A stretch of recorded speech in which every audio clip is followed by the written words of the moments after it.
Bismillahirrahmanirrahim. Assalamualaikum warahmatullahi wabarakatuh. Waalaikumsalam Waalaikumsalam warahmatullahi wabarakatuh. Alhamdulillah, hari ini kita ketemu lagi dalam mata kuliah aspek kepatuhan bank syariah. Pembahasan kita kali ini adalah tentang kepatuhan terhadap peraturan perundang-undangan yang terkait dengan good corporate governance. Ya, kepada Saudari Nike, kami persilahkan. Ya, terima kasih Pak. Kali ini saya akan mempresentasikan kepatuhan terhadap Undang-Undang Pelaksanaan Good Corporate Governance bagi Bank Umum Syariah. Di sini ada Undang-Undang Perbankan Syariah. Undang-Undang yang pertama nomor 7 tahun 1992. Maka Bank Syariah diakui keberadaannya dalam sistem perbankan syariah di Indonesia. Kaitannya dengan perbankan syariah, undang-undang ini lebih memberikan kesempatan bagi perbankan syariah di Indonesia. Kemudian ada undang-undang yang kedua, Undang-Undang nomor 21 tahun. Undang-undang ini lebih menyoroti struktur organisasi yang ada dalam bank syariah, fungsi dari organisasi tersebut. Kemudian undang-undang yang ketiga ada Undang-Undang nomor 40 tahun 2007 tentang perseroan terbatas, di mana bank syariah harus memiliki laporan keuangan, laporan pertanggungjawaban sosial dan lingkungan. Selanjutnya, Peraturan Bank Indonesia. Yang pertama PBI nomor 11/33/PBI 2009 tentang pelaksanaan Good Corporate Governance bagi Bank Umum Syariah dan usaha syariah. Selanjutnya PBI nomor 8/14/PBI 2006 tentang GCG yang terdiri atas yang pertama ada prinsip transparansi atau keterbukaan. Di sini artinya bank syariah berkewajiban memberi informasi tentang kondisi dan proyek perbankannya secara tepat, menandai dengan jelas dan akurat. Kemudian yang kedua, akuntabilitas, di mana bank syariah harus menetapkan tanggung jawab yang jelas dari setiap komponen organisasi, selaras dengan visi, misi, sarana usaha, dan strategi perusahaan. Kemudian yang ketiga ada pertanggungjawaban. Di sini, bank syariah harus memegang prinsip prudensial banking. Kemudian ada independensi, yaitu bank syariah harus mampu menghindari dominasi yang tidak wajar oleh stakeholder. Dan yang terakhir, kewajaran. Artinya banyak bank yang harus memperhatikan kepentingan seluruh stakeholder berdasarkan asas kesetaraan. Selanjutnya ada tujuan dari penerapan GCG. Yang pertama ada meningkatkan efisiensi, efektivitas, dan kesinambungan suatu organisasi yang memberikan kontribusi kepada terciptanya kesejahteraan pemegang saham, pegawai, dan stakeholder lainnya dan merupakan solusi yang elegan dalam menghadapi tantangan organisasi ke depan. Yang kedua, meningkatkan legitimasi organisasi yang dikelola dengan terbuka, adil, dan dapat dipertanggungjawabkan. Yang ketiga, mengakui dan melindungi hak kewajiban para stakeholder.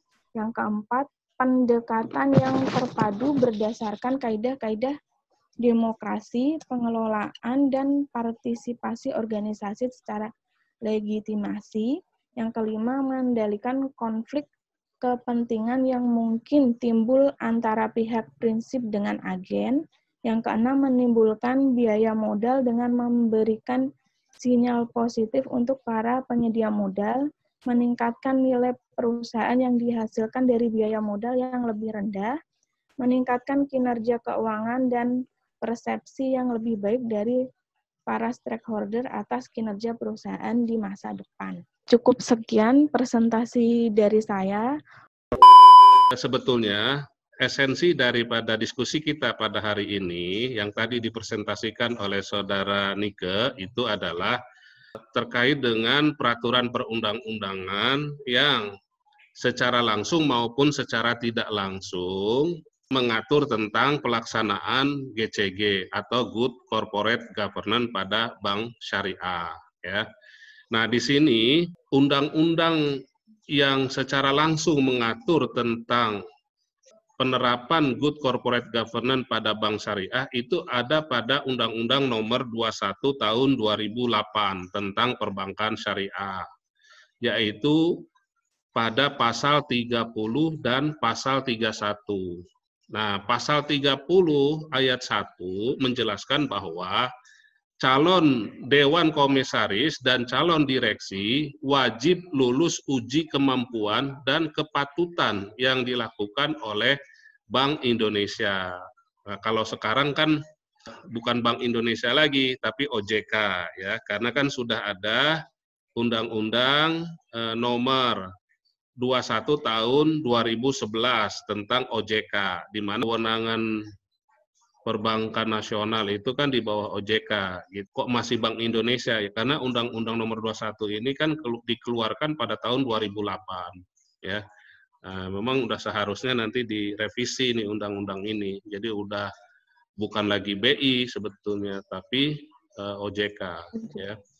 Kemudian di ayat 2 itu dijelaskan uji kemampuan dan kepatutan terhadap komisaris dan direksi yang melanggar integritas dan tidak memenuhi kompetensi dilakukan oleh Bank Indonesia.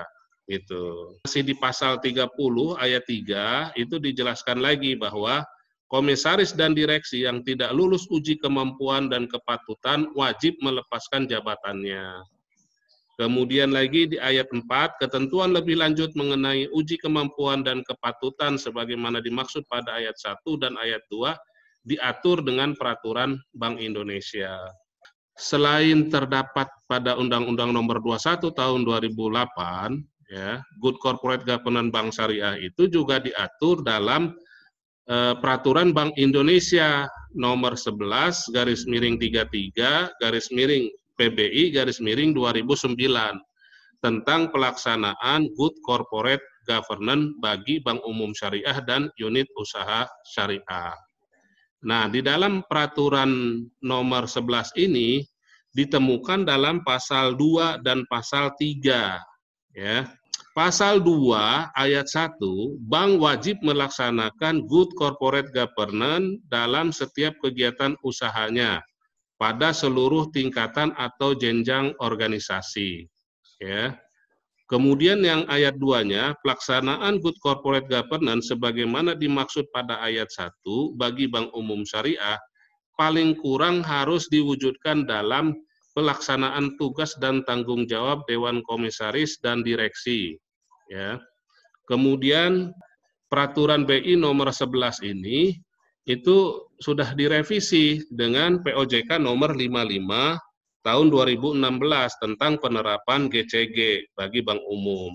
Nah, ini diatur di dalam pasal 2 dan pasal 3. Ya. Nah, di dalam pasal 2 itu dijelaskan bahwa bank wajib menerapkan prinsip-prinsip tata kelola yang baik dalam setiap kegiatan usaha bank pada seluruh tingkatan ataupun jenjang organisasi.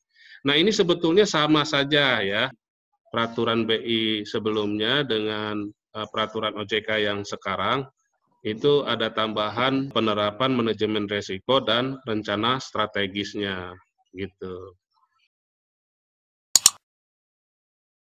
Kemudian lagi, ya, peraturan perundang-undangan yang secara tidak langsung terkait dengan pelaksanaan GCG pada bank syariah itu terdapat pada Undang-Undang Nomor 40 Tahun 2007 tentang perseroan terbatas. Karena di dalam undang-undang itu menyebutkan tentang peran dan tugas dari Dewan Komisaris. Pelaksanaan GCG ini awal mulanya diterapkan pada perusahaan BUMN setelah dikeluarkan keputusan Menteri BUMN nomor 117 tahun 2002 tentang penerapan praktek Good Corporate Governance pada badan usaha milik negara. Namun, sekarang diterapkan pula pada badan usaha milik swasta. Salah satunya adalah perbankan syariah. Dimaksudkan untuk menciptakan budaya perusahaan yang sehat dan transparan, sehingga dapat meningkatkan kepercayaan dari masyarakat. Bank syariah juga wajib mematuhi prinsip syariah atau lebih sering disebutnya dengan syariah compliant lah. Baik, sekian, terima kasih. Wassalamualaikum warahmatullahi wabarakatuh.